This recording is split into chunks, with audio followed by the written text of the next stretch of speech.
الحمدللہ وحدہ لا شریک لہ والصلاۃ والسلام علی من لا نبی بعد۔ پارہ نمبر 21۔ اللہ تعالیٰ نے پارہ نمبر 21 کے آغاز میں تو یہ فرمایا قرآن کریم کی تلاوت کرو، نماز کی پابندی کرو، بطور خاص ان دو چیزوں کا حکم دیا گیا ہے۔ پھر آگے حضور اکرم صلی اللہ علیہ وسلم کی صداقت پر ایک کیسی عجیب دلیل بیان فرمائی ہے کہ دیکھو یہ امی ہیں، انہوں نے دنیا میں کسی آدمی سے نہ پڑھنا سیکھا نہ لکھنا سیکھا، اور مضامین وہ بیان فرما رہے ہیں کہ جس پر بڑے بڑے اہل عقل اور پڑھے لکھے بھی دنگ رہ جاتے ہیں۔ اس کا مطلب یہ ہے کہ سچے رسول ہیں۔ پھر یہاں سورت کے آخر میں، سورۃ العنکبوت کے آخر میں والذین جاہدوا فینا لنہدینہم، ایک ضابطہ بیان فرمایا کہ جو بھی اللہ کے لیے محنت کرتا ہے اللہ تعالیٰ اس کی رہنمائی فرماتے ہیں، راستے کھول دیتے ہیں، منزلوں تک پہنچاتے ہیں۔ تو یہ یاد رکھنا، اگر کسی شخص کا کام ٹھیک ہو، اللہ کے لیے ہو اور مسلسل ہو، اللہ تعالیٰ اس کے نتائج دنیا میں ضرور عطا فرماتے ہیں۔ سورۃ الروم، کیونکہ اس آیت میں روم کے مغلوب ہونے کا ذکر ہے۔ غلبت الروم فی ادنی الارض وهم من بعد غلبهم سیغلبون، کہ روم والے مغلوب ہوں گے پھر غالب ہو جائیں گے چند سالوں میں۔ تو چونکہ سورت میں روم کا ذکر ہے، اس لیے سورت کا نام ہی سورت الروم ہے۔ قرآن کریم نے اس میں ایک پیشین گوئی فرمائی ہے کہ روم اور فارس کی جنگ ہوگی، فارس والے غالب ہوں گے، روم مغلوب ہوگا، پھر روم غالب ہو جائے گا اور فارس والے مغلوب ہوں گے، یعنی ایران والے فارس کہتے ہیں اور یہ جو عیسائی تھے یہ روم والے تھے۔ بالکل ایسے ہی ہوا جیسے اللہ تعالیٰ نے قرآن کریم میں پیشین گوئی فرمائی۔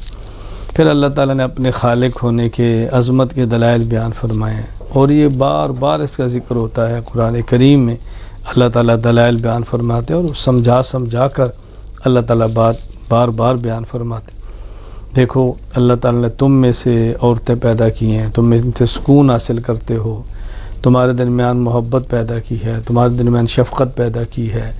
پھر دیکھو اللہ تعالیٰ نے کیسی تمہیں زبان عطا فرمائی ہے، دن اور رات کی نعمتیں عطا فرمائی ہیں۔ تو یہ اللہ تعالیٰ اپنے نعمتوں کا ذکر فرمایا۔ پھر اللہ تعالیٰ نے مثال دے کر بات سمجھائی ہے کہ دیکھو تم اپنے مال میں کسی کو شریک نہیں کرتے، تو اللہ تعالیٰ اپنے ملک میں کسی کو کیسے شریک کر سکتے ہیں؟ تو یہ مثال دے کر اللہ تعالیٰ نے شرک کو سمجھایا کہ غلط ہے، اس سے تمہیں بچنا چاہیے۔ پھر اللہ تعالیٰ نے اہل حق کے غالب ہونے کا ذکر فرمایا، فاصبر ان وعد اللہ حق، صبر کرو، برداشت کرو، انشاءاللہ اللہ کا وعدہ سچا ہے اور حق والے ہی غالب ہوں گے۔ سورہ لقمان، چونکہ سورت میں اللہ تعالیٰ نے حضرت لقمان کا ذکر فرمایا، بیٹے کو وصیت فرمائی، اس کا ذکر فرمایا، اس لیے سورت کا نام ہی سورہ لقمان ہے۔ حضرت لقمان دانا تھے، حکیم تھے، اللہ کے ولی تھے، لیکن نبی نہیں تھے۔ حضرت لقمان نے اپنے بیٹے کو سمجھایا کہ بیٹا نمبر 1 شرک کبھی نہ کرنا، معمولی سے معمولی شرک بھی ہو قیامت کے دن وہ آئے گا، شرک کبھی نہ کرنا۔ بیٹا احکام کی پابندی کرنا، تکبر کبھی نہ کرنا، اکڑنا تو نے نہیں ہے، اپنے اخلاق کو ٹھیک رکھنا اور امر بالمعروف نہی عن المنکر کرنا، نیک بات کی ترغیب دینا، برے کاموں سے روکنا، اور اگر اس میں کوئی تجھے تکلیف آ جائے تو ڈٹ جانا، برداشت کرنا۔ یہ نہیں کہ ہلکی سی تکلیف ہے تم امر بالمعروف نہی عن المنکر چھوڑ دینا، ایسا کبھی نہ کرنا۔ اور والدین کا ادب کرنا، والدین کا احترام کرنا۔ لیکن اگر والدین تجھے اللہ کے خلاف، اللہ کی معصیت اور گناہ کی بات کریں تو پھر والدین کی بات بھی نہ ماننا، یعنی والدین کی اطاعت کرنی ہے لیکن اللہ کی معصیت اور نافرمانی میں نہیں، اللہ کے حکم کو سامنے رکھتے ہوئے۔ سورہ لقمان کے آخر میں اللہ تعالیٰ نے بطور خاص 5 ایسی باتوں کا ذکر فرمایا۔ ویسے تو عالم الغیب اللہ کی ذات ہے، لیکن سمجھانے کے لیے بات فرمائی۔ ذرا یہ دیکھو، ان اللہ عندہ علم الساعہ، قیامت کا علم اللہ کے پاس ہے۔ وَيُنَزِّلُ الْغَيْثَ، بارشیں اللہ برساتے ہیں، کب برسانی ہے، کہاں برسانی ہے، اللہ ہی جانتے ہیں۔ اور رحم کے اندر کیا ہے اللہ ہی جانتے ہیں۔ دنیا والے تو تب بتائیں گے جب کوئی چیز بن جائے گی، ایک نطفہ ہوتا ہے راہ میں جاتا ہے، اللہ کے علم ہوتا ہے اس نے کل کو کیا بننا ہے اور کل کیا ہونا ہے اللہ جانتے ہیں۔ کس بندے کی موت کب اور کہاں نہیں ہے اللہ جانتے۔ بطور خاص 5 مغیبات کا اللہ نے ذکر فرمایا۔ مومن کا ایک عقیدہ ہے کہ عالم الغیب صرف اور صرف اللہ کی ذات ہے۔ اللہ اپنے پیغمبر کو بھی جتنا بتائیں پتہ چلتا ہے، باقی جتنا نہ بتائے اس کا علم نبی کو بھی نہیں ہو سکتا۔ سورۃ السجدہ، اللہ تعالیٰ نے پہلے قرآن کریم کی حقانیت کو بیان فرمایا۔ ہاں، اس سورت میں چونکہ سجدہ کا ذکر ہے، سجدہ کرنے کا بھی ذکر ہے، اس لیے سورت کا نام ہی سورۃ السجدہ ہے۔ ابتدائی طور پہ قرآن کریم کی حقانیت بیان فرمائی کہ یہ قرآن ایک ایسا ہے جس کے اندر کوئی شک نہیں ہے، کوئی شک نہیں، لا ریب اور لا شک کتاب ہے، اس لیے اس قرآن کریم کے اندر بھی شک نہ کرنا۔ اللہ تعالیٰ نے اس صورت میں بھی اپنی وحدانیت اور اپنی توحید کے اللہ نے دلائل بیان فرمائے۔ پھر اللہ تعالیٰ نے صورت میں مؤمنین، صالحین، ماننے والے اور مجرمین کا حال بیان فرمایا ہے کہ دیکھو مجرم قیامت کے دن سر کو جھکائے کھڑے ہوں گے، ذلت میں ہوں گے، آرزو کریں گے کاش ہم یہ جرم نہ کرتے، آج ہمیں یہ دن نہ دیکھنے پڑتے۔ پھر اللہ سے مانگیں گے اے اللہ میں واپس لوٹا دے، ہم دوبارہ ٹھیک ہو کر آ جائیں، مگر واپسی نہیں ہو سکتی۔ اور مومنین، اللہ اکبر، ان کی آنکھیں ٹھنڈی ہوں گی، اللہ کے مہمان ہوں گے، اللہ کی نعمتوں سے لذت اٹھائیں گے۔ اللہ ہمیں مجرمین کی فہرست سے نکالے، اللہ اپنے بندوں کی فہرست میں ہمیں اللہ تعالیٰ شامل فرمائے۔ اور مومنین کے خاص وصف یہ ہے، یہ رات کو بستر چھوڑ کے اللہ کی عبادت کرتے ہیں، سجدے کرتے ہیں، تہجد پڑھتے ہیں۔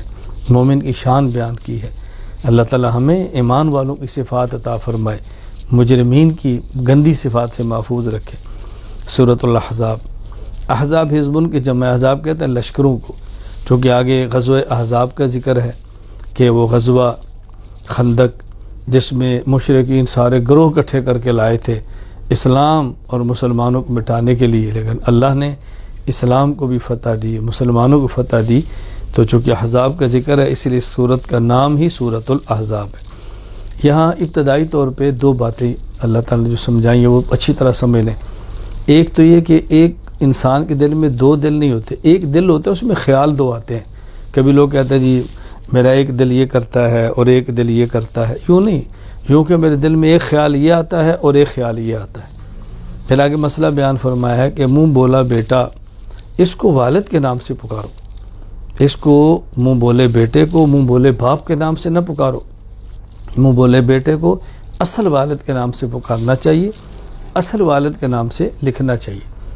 اسی طرح پھر یہاں پہ رسول اکرم صلی اللہ علیہ وسلم کی ازواج بیویوں کو امت کی مائیں فرمایا ہے، ہماری روحانی ماں ہیں۔ پیغمبر کی بیویاں مومنین کی روحانی مائیں ہیں، اور مومن جس قدر پیغمبر سے محبت کرتا ہے، اپنی جان سے بڑھ کے ترجیح دیتا ہے، جان سے زیادہ عزیز سمجھتا ہے، یہ مومن کی اللہ نے شان بیان فرمائی۔